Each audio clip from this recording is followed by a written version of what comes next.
Hey guys, this is Sandy. I'm a licensed realtor here in the Central Florida area.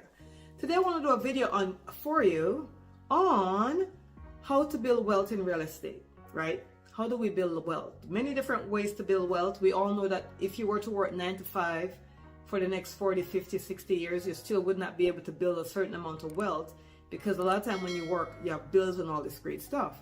So we want to find something that as it sits, it appreciates. That's what it is when we're building wealth in real estate. So let's talk about it. Let's say you bought a home, right? You bought a home, you lived in it for a few years and it starts to appreciate. And then you decide, okay, let's take some of that money out and let's do some real estate investing. And there's different ways to invest in real estate. A lot of people like to do flips. You could buy a home. You could buy a home that needs some work, fix the home and sell it. Or you could buy a home, live in it, fix it, stay in there for 2 years, because every 2 years, once you live in the property for 2 years or more, you do not get tax on your equity, right? So you buy the home, live in it for 2 years, it appreciates, maybe you stay in it for 3 or 4 years. Once you sell it, you could use all that money, you could then elevate to a bigger home, if that's what your family criteria has. You could go to a bigger home, but then you also want to buy another fix-you-upper. So you go to a bigger home, it's not a fix-you-upper, you fix it up, you stay in there for another 4 years, get that equity, you keep going, right? That's one way of doing it. Another way of doing it is you live in your home, it builds equity, you get that equity, you could go out and either buy a rental property, a Airbnb property, you could do flipping. Some people like to flip. Now with the flip, you got to be careful because let's say you bought a house for $250,000 and you put $50,000 worth of work in it. So now you have $300,000 on the line. And you sold it for $450,000, right? That's a great deal, right? Big deal. So that entire $150,000 will be taxable. And the only way to avoid that is to do a 1031 tax exchange. And you can't really do a 1031 exchange and flip it. So then you got to do a 1031 tax exchange and keep it for a little bit. So you got to figure out what the game plan is. But the one thing I'll tell you is this: the longer you hold on to real estate, the most likely it would be to appreciate. The more likely it will be to appreciate. I need coffee. So the longer you hold on to real estate, the more likely it will be to appreciate. So let's say you're like, you know what, I'm going to buy a 4-family building. I'm going to live in one of the units. I'm going to rent all the other 3 out, right? So you live in that for like 2 or 3 years, and then you're like, you know what, I want to go buy another one. So then you could pull the money from the first one you bought to buy a second one and keep repeating that, right? So this is some of the ways you could do to start building wealth, no matter where you're starting from. Doesn't matter if you had thousands of dollars or not. If you're saving to buy a home and you buy the first home, that's all you need. You need one first start. Once you get that first start, you can keep selling, buying another one, a bigger one, or pull the equity from the first one and buy a rental property next.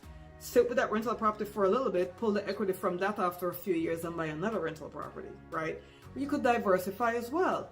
You could pull the money out from one property, use some of the money as a down payment to a second home, and then use some of the money to do a flip if that's what you want. Remember that every 2 years you become a first-time home buyer. So once you live in a home for 2 years and you sell it and there's no other property in your name as a primary resident, you become a first-time home buyer again. Which means you could take advantage of the 3.5% FHA loan because you're a first-time home buyer. So make sure you take care. That's another way to build wealth, is taking advantage of the first-time home buyer program. Another way to do it is you could buy a home, and let's say, okay, I want to buy this home. It needs work, but it needs work before I could move in it.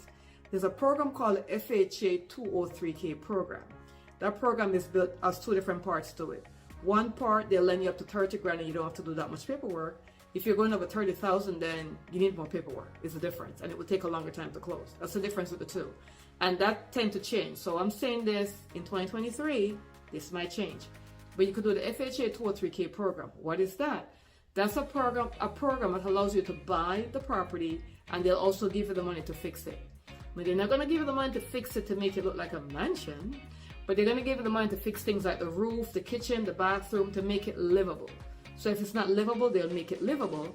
So if you bought a property with a 203K, did some of the work, make it livable, move in, and then as you live in it, you start fixing other stuff. Like maybe you want to do different, whatever it is to make it more appealing. You could do that. You could live in that again for a few years. You could sell it, sell it and then go to a bigger home, or go into an investment property, or maybe pull some equity from that property and buy another rental or investment property.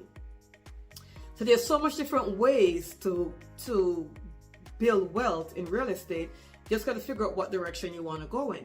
Remember, the longer you keep the property, the more equity it will build. And everybody's going to tell me, well, what if the market crashed? This is true. But guess what? When the stock market crashed, that's a wrap, right? You're done. When the real estate market crashed, if you have a renter that could rent your property, or if you have a job and you could still afford the mortgage, you could keep the property. And I went through the 2008-2009 crash, and I know there are many people that could have kept their home. They could have kept it because I spoke with them personally. And I was telling them, hey, let's apply for a loan modification just to keep the home. They didn't want to hear nothing to do with that. They didn't want to hear about it because the value had fallen. But I remember I had a townhome in Florida. I bought it for $240,000 in 2007. The market crashed in 2008.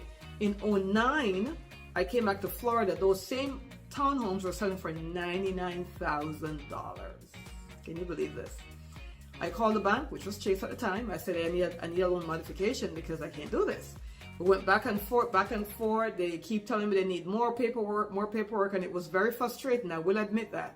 But I kept at it, and eventually they forgave me a portion of the mortgage, and they brought the mortgage payment all the way down to $900 from $1,800 per month, right? Years later, the property stayed. I kept it. I did the loan mod. I keep paying the mortgage. I rented it out, all that great stuff. Guess what happened? In 2021 or 22, I think it's 21, I was able to sell the property for more than $240, pay off the mortgage, and buy another bigger property. So real estate works if you stay in the game. If real estate goes down, it has to come back up because some people have to live somewhere. So if the value is depreciating, but you could get the monthly rent to cover the expense, then I say hold on to it. If you're able to work with your mortgage bank to work something out for you to keep the property, I always say go for that. But you have to understand what your thing is. Is your thing building wealth in real estate, or it's like, well, I have this house, but if anything happens, I just go rent again? Guess what, guys? Renting is 100% interest. You're not going to get that money back. You'll never get it back. So if you're paying, say, $2,000 or more per month for rent for no reason, wouldn't it make sense to rent a smaller property or home or condo or whatever it is, so you're able to save to buy something? Because one of the things I hear people say is, well, I don't want to buy that because where I'm renting is bigger, or where I'm renting have better features. Yeah, but you're renting it. That's the problem. And the landlord loves to hear that. So I'm not saying it's good or bad. I'm just saying if you want to build wealth in real estate, you don't want to take that standpoint. You want to take the standpoint of, you know what, I'm going to live in this one bedroom. I know I need 2 bedroom, but I'm going to stay in the 1 bedroom just to save money so I could buy a 2 bedroom and then stay in there for a little bit. It's going to start to appreciate. You could always sell it and go bigger. And that's how a lot of rich investors, that's how they got there. They didn't get there starting out, but they invest wisely, and that's how they get there. So if you want to do a consultation with us regarding how to build wealth in real estate, or how do you get started, or whatever it is that you want to do, give us a call. My number should be somewhere up here. Send us a text or somewhere below, 407-791-4713. Remember to follow our channel, guys. Subscribe to the channel, and remember that the little bell down below, click on that so you'll be notified each time we have a new video. And this video was all about real estate investing, and I've been there, done it. Not all of it, but some of it, a lot of it. So if you have any interest in any kind of real estate investment whatsoever, or if you're thinking of buying your first home and then you want to turn it into an investment property, or you just want to buy a home and you want to know which home should you buy first so you could stay in it, maybe fix it and flip it in a few years, whatever it is, give us a call. We do a lot of complimentary consultation. Thank you so much for listening. I'll see you in the next video.